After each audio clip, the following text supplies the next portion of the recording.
Shalom, everyone. Thank you so much for joining us today for the last session of our five-part series with Professor Eitan Fishbane on self and mystical identity in 16th century Kabbalah. As you all know, we've done this several times, so I don't need to read the bio or share the video, and we can just jump right in. Hi, everybody, and hopefully you'll bear with me. I'm a little sick, but should be just fine. I'll just I'll speak as though I'm introducing some smooth jazz to you. Um, so today we are going to be delving into uh, another aspect of the portrait of the mystical self, of the nature of selfhood and self-fashioning in 16th century Kabbalah, which itself was a kind of can be seen, I think, in the broader context of Renaissance self-fashioning or 16th century self-fashioning, and today we're going to be looking actually at the phenomenon of life writing, of mystical autobiographies and mystical diaries, specifically that of Rabbi Yosef Karo, who is certainly better known for his halachic achievements and his halachic standing as the author of the Shulchan Aruch and the Beit Yosef, the longer version of his halachic work, and also Moshe Cordovero, a Kabbalist, also before Isaac Luria in 16th century Tzfat, who also wrote autobiographically. But the phenomenon of how the nature of the self and the nature of the individual is portraited in this context through the inscribing of introspection, or the attempt to create a narrative of the inner life, which itself has been a genre of literature and religious literature more broadly, of autobiography or of life writing, sometimes called ego documents. In the case of Yosef Karo, we see and actually mystical autobiography was a relative rarity in the history of Jewish mysticism. Actually, Gershom Scholem, famously in his Major Trends in Jewish Mysticism, said that Kabbalists are no friends of mystical autobiography. In other words, it's more of a rarity in the history of Judaism than, let's say, in Christian mysticism, or in Sufi mysticism, and other important literatures. But nevertheless, we have a significant number of such sources in Kabbalah, stretching back to the Middle Ages, to the 13th century, and then in the 16th century, along with this broader explosion in the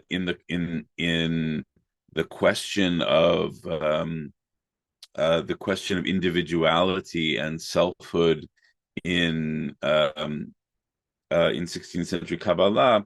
We really have this move toward an attempt to account for the life, the development, the inner spiritual life of the person. And Yosef Karo is a very interesting case, right? Because he was, on the one hand, spending his days writing halachic discourses and codes, right? The Shulchan Aruch, which is the set table, which is a kind of adapted digest of the Beit Yosef, the house of Joseph, which is extensive halachic work, and then seems to have been tried to be up most of the night, with the exception of all the many times that he fell asleep and then berated himself for it, trying to commune with the upper spirit of the Mishnah in the heavenly realms. That is to say that we had a practice in 16th century Kabbalah, which was particularly utilized by Karo, of reciting Mishnayot, reciting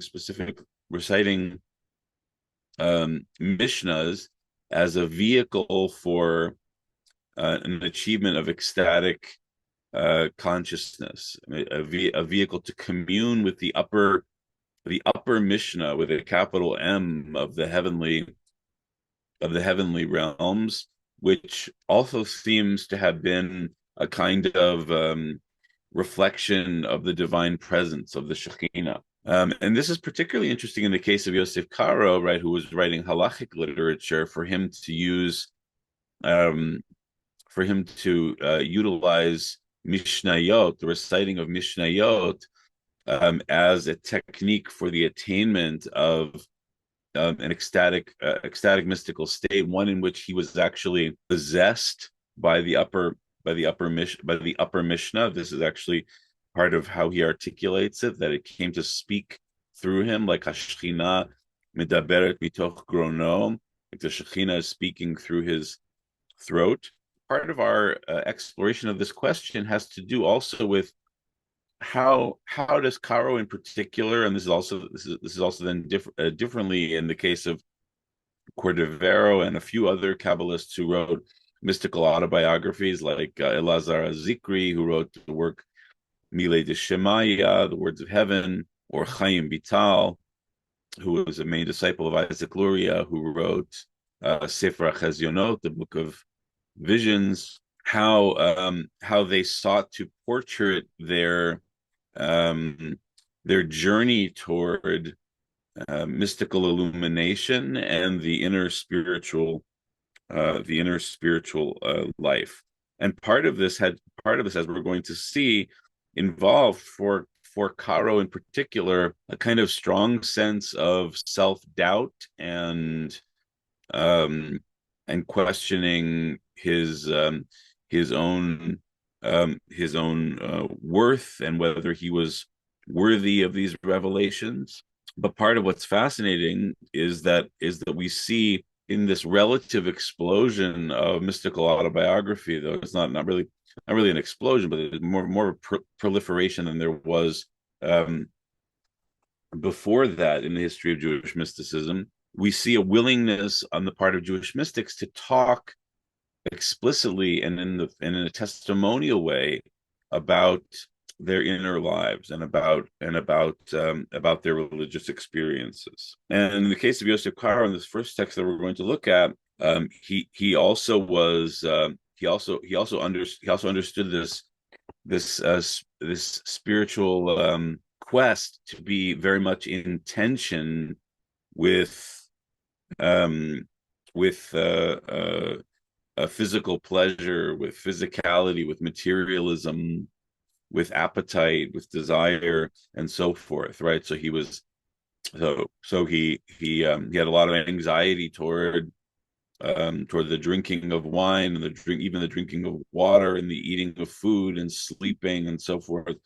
There was a kind of intense asceticism that's reflected in his Magid Mesharim, which means basically the upright words of his heavenly angelic tutor, the Mishnah above with the capital M. So maybe we can have a volunteer to read on the first page of this PDF, page 221, where the heavenly Mishnah, or the Shekhinah, is speaking to Yosef Karo and saying, if you renounce these pleasures of the body, and you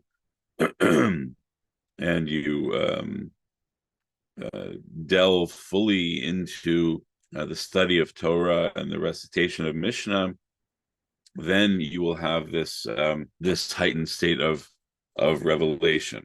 Yeah, I can go ahead since we have no other volunteers. I have it. Okay, great. Great. Thank you, Beth. If you act in this way, abandoning the pleasures of the body, making your heart and mind a perennial dwelling for Torah, and not ceasing from its contemplation for even a moment, then the Holy Blessed One will delight with you. You should also perpetually be engaged with halachic rulings, Gemara, Kabbalah, Mishnah, Tosafot, and Rashi, as you do. For you combine and interweave them one with the other and insert the hooks into the loops. By the merit of this, the Holy Blessed One will love you. At the hour in which you rise to pray and recite, at the same time that the Holy One delights with the righteous in the Garden of Eden, that is, at midnight, he also delights in you and sends forth unto you the thread of grace. Thank you.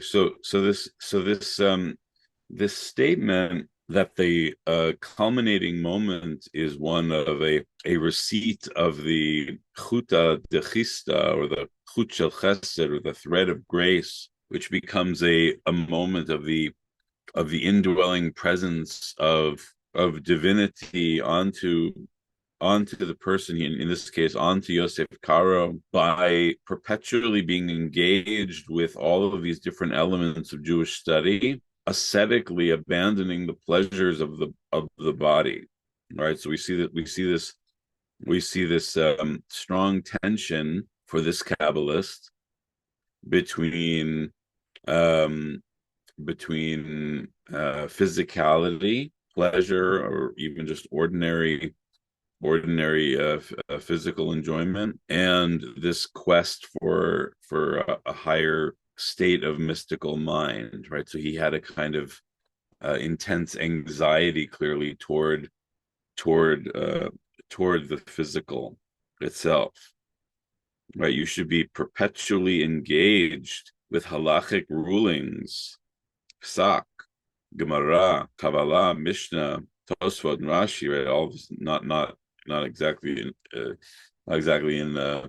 in historical order as you do, right? Interweaving them one with the other, right? So in other words, his there is a kind of overlap here between Karo's halachic work during the day and what happens here during the night, right? And specifically at the hour in which you rise to pray and recite, at the same time that the Holy One delights the righteous in the Garden of Eden at midnight, right? So we have this particular tradition that derives also from the Zohar several hundred years before this, that the souls of those who are asleep leave their physical bodies while the physical body is asleep, and a small portion of the soul remains with the body, and the majority of the soul goes up to the heavenly Garden of Eden, and delights and studies with God, who the Holy One, who descends to the upper Garden of Eden to study Torah and delight with the tzaddikim, the righteous ones in the Garden of Eden. And it's also quite interesting, right, that he's specifically saying, making your heart and mind a perennial dwelling for Torah, not ceasing from its contemplation for even a minute. So there you see, right, that's on the one hand, this is part of his autobiographical discourse, but this is the heavenly Mishnah, right, his angelic tutor, perhaps also the Shekhinah dimension of God, the Mishnah above, right, who's speaking to Yosef Karo, his alter ego, who speaks through him, right? So in other words, part of what's fascinating about the mystical autobiographical of Yosef Karo is that on the one hand we have these moments, and we're going to look at this instance on the next page where he says, "I ate and drank a tiny amount in a moment," where there's a kind of alternation between his self-conscious voice as Rabbi Yosef Karo, the person, and the heavenly voice that is speaking through Yosef Karo in a state of possession. This notion of the self-possessed and of benevolent spirit possession was actually something was quite widespread in a variety of religious traditions, and also in very much in Judaism.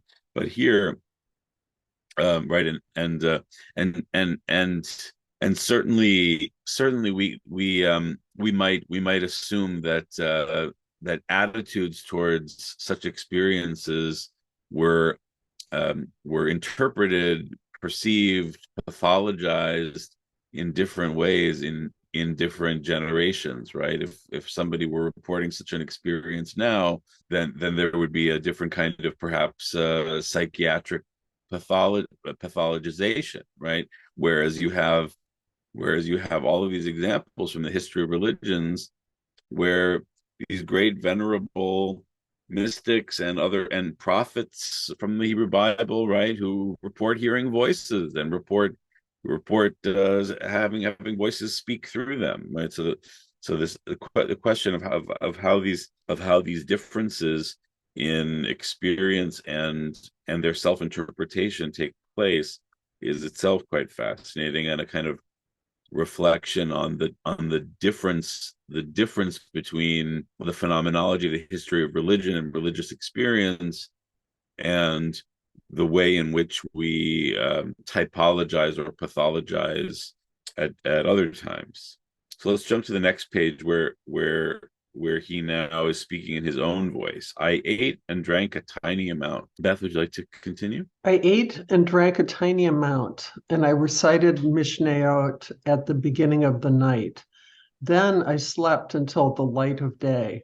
I awoke, and the sun shone on the land, and I felt very sorry and regretful as I said, "How did I not awaken while it was still night, so that the speech could come upon me as usual?" So something very, very, I think very, very powerful in this kind of self-awareness or self-perception, right? On the one hand, he ate and drank a tiny amount, and then he recited Mishnayot, which itself, the reciting of Mishnayot was understood as this practice for bringing about the revelation of the upper mystical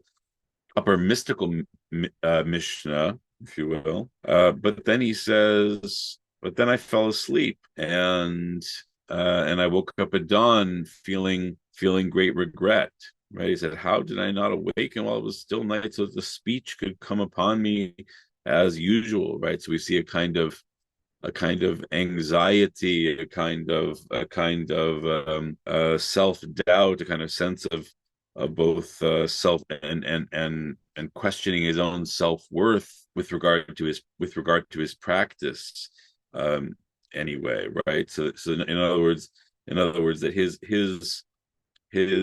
testimonial voice is centered on a kind of lament for not having attained the dibur, the speech of the Mishnah, which would speak upper Mishnah, which would speak through him as usual in the middle of the night, right? And then he says on the next page, he says he offers us an even stronger expression of this. Would you like to continue reading? I ate a lot and drank wine, and somebody else can certainly take over, or Beth, if you'd like to continue. I ate a lot and drank wine, and afterwards I drank too much water, and I was not able to recite or study Mishnayot at the beginning of the night. After I slept, I arose and drank a lot of water again. I recited, but I was feeling a heaviness in my head as though I had not slept. I returned to sleep and awoke close to the light of the day, And I thought that I had forgotten to remember to recite the Mishnayot this time, as I usually recite them. So what do we see in this passage and in the previous passages that's of note to you? How is Yosef Karo speaking about his experience, his identity, his religion, his ecstatic religious experience, the dialectic between his physical experience and his spiritual experience? I have a reaction to what we just read. Sure. First, he's setting a pretty high bar for himself to expect himself to stay engaged in this way in every moment. Yeah. That is a tremendous degree of concentration and discipline required for that.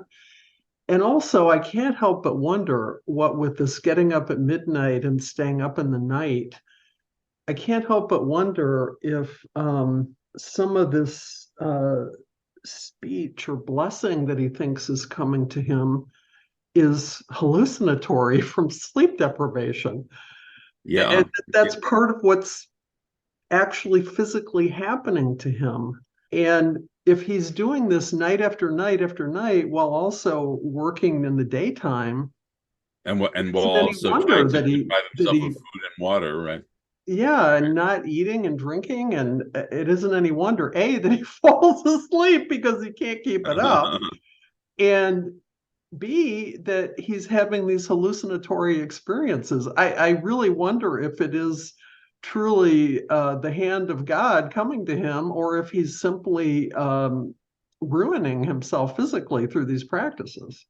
Yes, yes. Right. I mean, he clearly believes that it's a dialectic of the experience of divine presence or of the heavenly tutor or whatnot. But I think in terms of the psychology of religion and practice, right, we can certainly observe here the likelihood that he was also inducing certain hallucinatory states through his own ascetic practice, just as there's been a lot of interesting research and investigation about mystical experiences that are the result of hallucinogenic drug substances, right?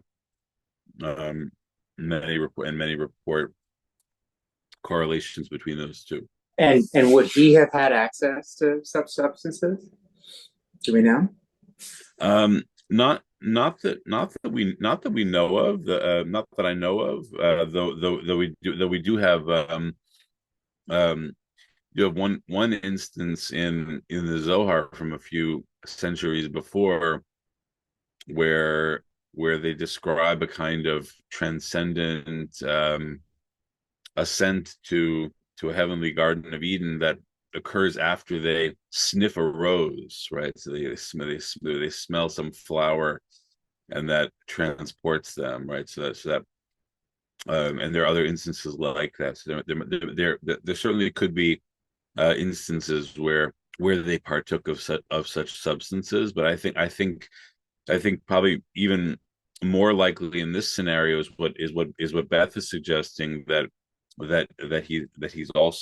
he's also achieving these altered states through sleep deprivation and fasting and so forth. But you can see that part of this self-construction of the autobiographical, right, is a kind of anxiety toward the physical and anxiety toward the appetite of the pleasurable or even just the basics, and a kind of strong self-criticism that he undertakes, right? Which sometimes happens in the form of the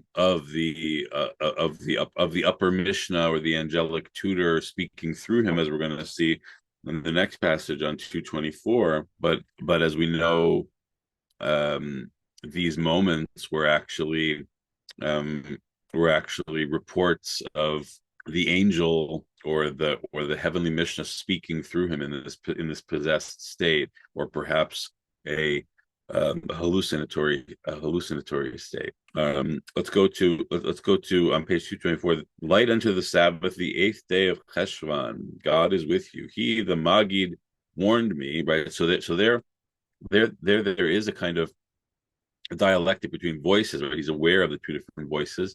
Light unto the Sabbath. You can keep Beth in the hot seat, Sure, I can keep reading. I have you all. I just have you highlighted, Eitan, so that I can see the text, and so I can't tell whether anyone was raising their hands. Light unto the Sabbath, the 8th day of Heshvan. God is with you. He, the Magid, warned me regarding the need to be thinking about the Mishnah always, and he admonished me against talking too much, and also against listening to words of jest and thinking about other matters during the time of prayer. For Samael and the snake are chasing after you in these thoughts, and you can burn them up in the straw of the recitation of the Shema and in the fire of the breath that goes forth from your mouth. And he, the Magid, rebuked me that I was not writing down everything that they, members of the Celestial Academy, were saying to me via the Magid. Were I to write all of these things down, they would reveal wondrous secrets to me. So there's thank you. So there's a number of features here, right? So on the one hand, it seems that his idealized prescription of how he should be behaving is not much fun, right? So you should not be listening to words of jest and thinking about other matters during the time of prayer. So he's saying, and admonishing me against talking too much, right? You shouldn't sleep too much. You shouldn't eat too much. You shouldn't drink too much. You shouldn't talk too much. And jest too much. So there's a kind of strong current of self-criticism and of an attempt also to separate the self from all of these ordinary ways of being in the world.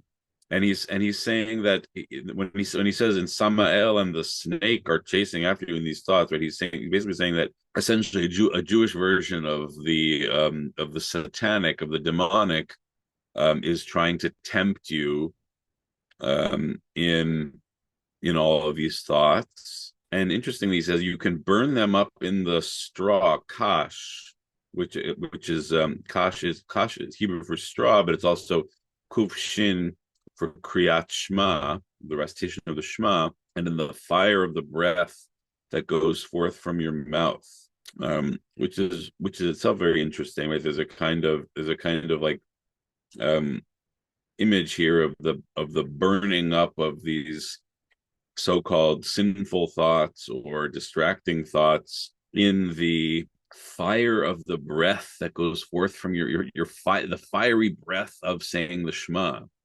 Right, never to say the Shema the same way again. What do we think of that? It's really quite fascinating. I think in what way? What's the relationship here between prayer and the recitation of prayer and other forms of, let's say, ordinary speech or ordinary thought? I couldn't tell something what you're saying. Beth, you want to say? Yeah, I have a comment about this. The fiery breath of Kriyat Shema is a fascinating turn of phrase. I mean, I've said Kriyat Shema hundreds, if not thousands of times, and especially in a congregational setting, fiery breath is not the way I would describe what we're doing. It's more of an airy breath or a breathy breath, and does not have an element, like if you're going to look at the 4 old elements that our ancestors thought of: earth, fire, air, water, I would think of it as breath, not as fire. And it's interesting. Yeah. And I just wonder what where that's derived from, and if people did truly say the Shema quite differently than the way I'm accustomed to. I belong to a North American synagogue in the Midwest, the way we do it. I think it's quite similar. I think that the interpretation of what he's saying is that so two things. One is he's playing on the idea of kash as straw, that it's kind of like the kindling, and that stands for kriyat shema on the one hand. The other aspect is and another aspect is that already in rabbinic literature, prayer comes to substitute for sacrifice. So there's a kind of sense in which the smoke that comes from the fire of the korban, of the sacrifice, is replaced by the speech of prayer, which in some descriptions is like the smoke that goes up to heaven, as it were. And the other element that's striking me now also is that in both the 16th century literature and then very much in the 18th century literature of Hasidism in the 1700s, the idea of prayer as connected to hitlahavut, of kind of the heart aflame, lahav, with fiery passion, was one of the ways in which they described the state of mystical prayer. But interestingly, also, right. So on the one hand, he says, okay, so always keep your mind on the Mishnah, and don't talk too much about ordinary things, or be thinking about things that are in jest or whatnot, or other matters in time of prayer. Instead, let your focus on prayer be like this fire that can burn up the ordinary speech and the ordinary thoughts. And then the Maggid also rebuked me, Hochichani, that I was not writing down everything that the members of the Celestial Academy, were saying to me via the Maggid. Where I write all these things down, they would reveal wondrous secrets to me, right? So he Yosef Karo, part of his self-construction and his spiritual, mystical, autobiographical reflection is one in which he is receiving this tutoring, this instruction from the heavenly angel of the Mishnah, who is transmitting the words of the yeshiva shelmala, of the academy, of the yeshiva above, right? Yeshiva, we see this in the liturgy of Yom Kippur, right? Yeshiva shelmala and yeshiva shelmata. So that's the idea of the metivta ilaha, or the heavenly academy, reveals these secrets, reveals these wonders to Yosef Karo through the Maggid. Let's go actually to page 226, to the place where it says, the voice of the Maggid then continues, God is with you in all paths that you walk. Would someone like to relieve Beth, or is Beth going to be the Balat Koreh? I can keep reading. Okay, sure. God is with you in all paths that you walk, and all that you have done and will do, God brings success to your hands. Just bind yourself to me, to fear of me, to my Torah, and to my Mishnayot, not as you have done on this night. So the ideal is, right, Rakit Tidbak be, right, you should attach yourself to me, in the sense of devekut, a kind of devotional unity, communion, connectedness to the heavenly Mishnah, which is really an extension of divinity, even though the Maggid is speaking about God in a separate way there. But bind yourself to my Torah and to my Mishnayot, not as you've done on this night when you were messing up, right? As he goes on to say, for even though you have sanctified yourself in your eating and drinking, you have still slept the sleep of a lazy person, and you did not arise to recite the Mishnayot in the manner of your good practice. He didn't get the memo that sleep is good for you, right? Yeah. Because of this, it would have been appropriate to leave and abandon you after you gave strength to Samael and the snake and the evil urge through your sleep, in that you slept until the light of day. Oy vey, you slept through the night. Rabbi Yosef, you're supposed to stay up all night and torture yourself for the sake of my Mishnah. But because of the merit of the 6 orders of the Mishnah that you know by heart, and by the merit of those afflictions and mortifications that you performed in the preceding days, right? So that asceticism again, yeah, and that now too you hold fast to them. They have agreed in the supernal academy that I return to speak with you, and that I not leave and abandon you. So have I done. As you see in this moment that I am speaking to you in the manner in which a person would speak to his fellow, and your eyes can see that for several generations, no person has attained this great level except for the select elite. Yes, indeed, right. So he's altering the heavenly Mishnah, or Yosef Karo's alter ego, depending on how we characterize it. Right, is on the one hand he's rebuking Yosef Karo for his what would seem to be a pretty ordinary, pretty typical sleep needs or whatnot, right?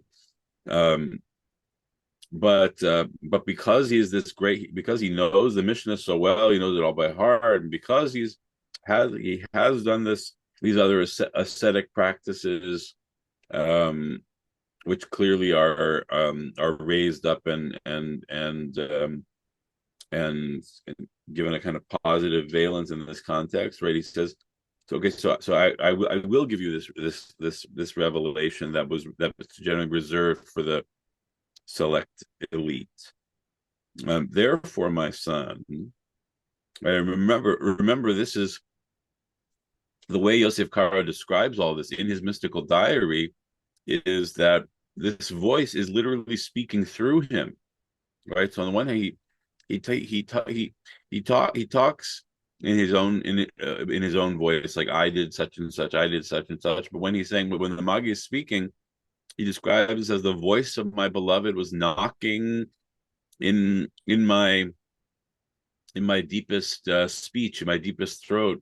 Therefore, my son, heed my voice. That which I am commanding you, that you perpetually engage in the study of my Torah day and night without cessation, and do not think about any matter from among the matters of the world.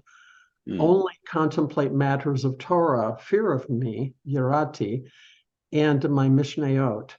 After this, I slept for something like half an hour, and I awoke regretful as I remarked on how the heavenly speech had stopped because I had slept. Then I recited Mishnayot, and the voice of my beloved knocked my mouth, saying, you should know that the Holy One, blessed be He, and the whole heavenly academy send you wishes of peace. So there's a number of very fascinating things here, right? I mean, on the one hand, this kind of intense self-criticism, just because he had fallen asleep for half an hour, so the heavenly speech had stopped because he fell asleep. But then he recited the Mishnayot, and then the voice of Kol Dodi, the voice of my beloved, knocked in my mouth, saying, you should know that the Holy One, blessed be He, and the whole heavenly academy send you wishes of peace, right? So what do you see? What do we see here in terms of self-perception, self-construction, the way in which mystical autobiography in Yosef Karo's case reflects certain types of religious experience, tension between physicality and spirituality? What would you say? Well, I have a remark as usual. Sure, go ahead. One thing I'm struck by is in this discussion and simultaneously describing himself, assuming these are his words, assuming these are Caro's words. I'm not sure where these quotations are from. He's both flagellating himself for his inability to stay awake continuously, and he's also giving himself credit for being one of the elite, or somebody's telling him he's part of an elite. This strikes me as a deeply unbalanced life. If God and the heavenly council were speaking to me at night, I'd want them to wish me sweet dreams and restful sleep.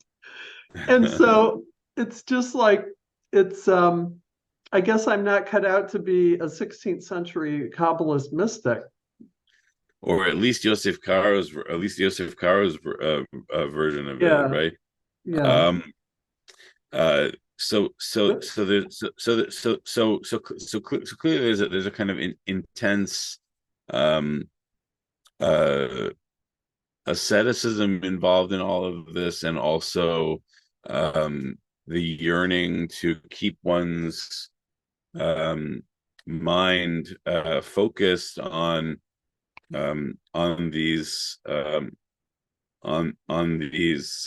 heavenly matters, or on these sacred text matters, right? Keep perpetually engaged in the study of my Torah day and night without cessation.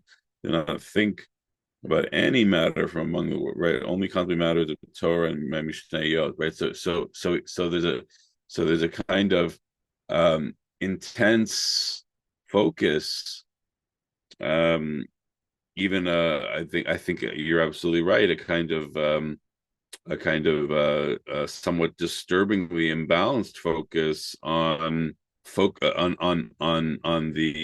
the contemplation of these elements of spiritual practice and tradition, and denying oneself these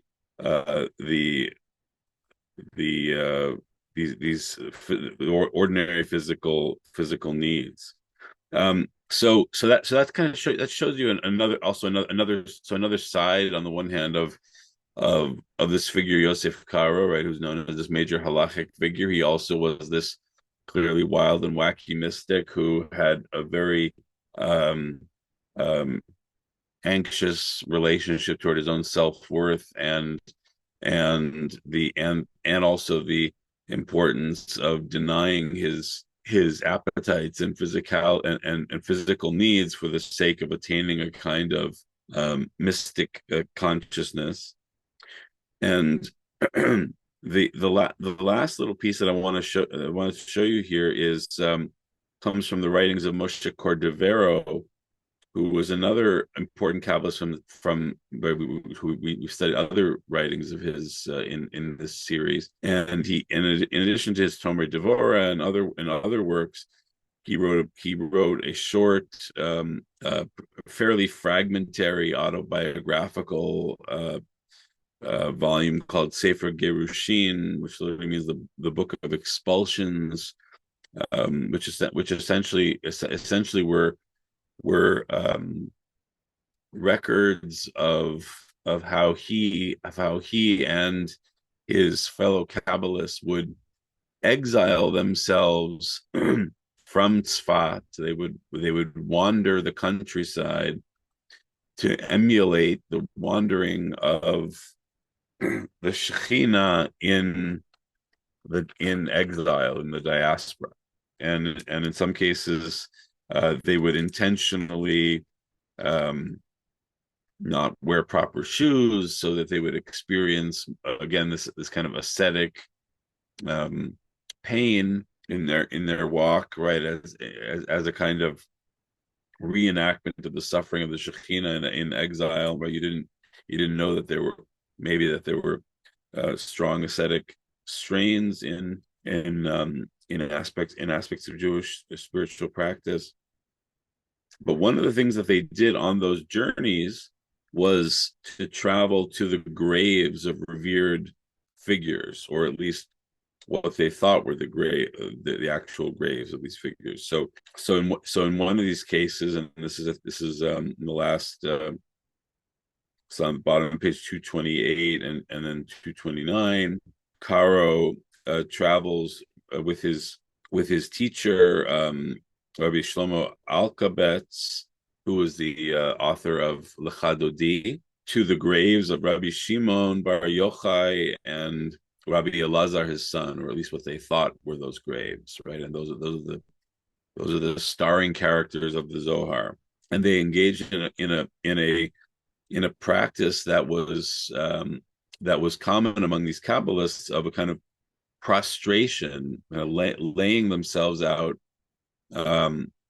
upon the grave in order to commune with the spirits of these of the souls of the dead. And here he says, right, when he gets up and he sees that Rabbi Shimon's grave, Rabbi Shimon Bar Yochai, is on the left side, and Rabbi Elazar is on the right side, and he's in the middle, right? So he's kind of functioning. He's kind of reenacting the flow of the sfirot between chesed and din, between love, compassion, and severity and judgment, and tiferet as the balancing between them. And I saw fit to balance between them with words of Torah, which is tiferet. Right? So tiferet, the sfirah, is also a heavenly Torah. So by speaking words of Torah, I balanced these upper dimensions of divinity, which were also embodied by these two graves and me standing between them, Cordovero said. And despite the fact that I am not worthy that they be crowned upon me due to the bad nature of my sins, right? They could, again, he too clearly had some issues. Nevertheless, they may be crowned through words of Torah, for words of Torah do not require impurity, right? So the experience of visiting the graves of these saints, of these holy men who were the main characters of the Zohar and supposedly buried there. Cordovero was not only communing with the great holy men of old, but also reenacting a kind of divine balancing act, right? That the graves themselves and him speaking Torah balanced these different aspects of, on the one hand, chesed and din within God, the harmonization of Torah and of the balancing of those two tensions within himself, right? So there we have another brief example of the mystical autobiographical. So I think we've reached the end of our journey together, and thank you for putting up with my voice today. But part of the and I'll turn it to Alex in just a second. But part of the point of this particular element, right, is to sort of see how does this genre of life writing or of testimony about mystical experiences and self-conceptions in the first person, how does this fit into this larger matrix of the nature of what is the self, what is the individual, what is the nature of identity in 16th century Kabbalah? And with that, I'll hand the baton to Alex. Thank you so much. It was a pleasure to learn with you and with all of you over the past 5 weeks. Yeah, thank you all so much for learning with us, and take care. Wonderful to learn with you, and be well, everyone.